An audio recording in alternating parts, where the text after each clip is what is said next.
And a section of UDA leaders from Tana River County have distanced themselves from the party's grassroots elections that were held in Hola Town on Saturday.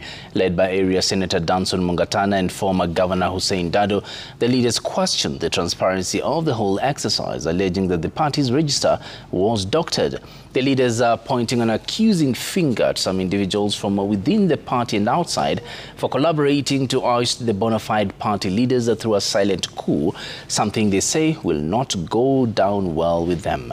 They are now calling for nullification of the purported results and a fresh election, failure to which they will be forced to look for other political options.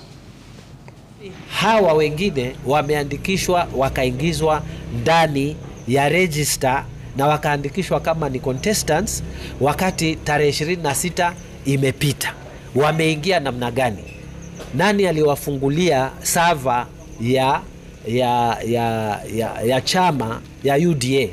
Hapo kwa data center ya UDA, nani alienda kufungua na kuingiza watu wakati sisi tumejua imefungwa? Ni nani? Tunataka kujua ukweli hapo.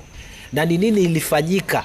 Nani alikuwa compromised wakafungua kuingiza watu wengine ambao walikuwa hawajajisajili kusimama kwa election hii?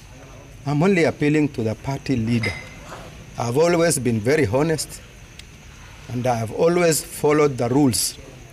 Let the rules be followed. These elections isimamishwe. Kama haitasimamishwa, we are not participating in good faith. Na tutabaki kwa chama but weighing our options if this is the way things go. Kwa nini watu ambao hawakuchaguliwa wao wamewekwa as election board? Are they fighting the president from inside the chama?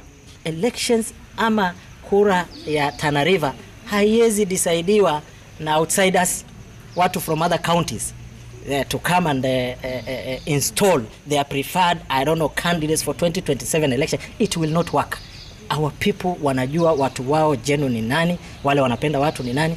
And if you want to give the other parties upper hand by disrupting this one of ours, muendelee tu.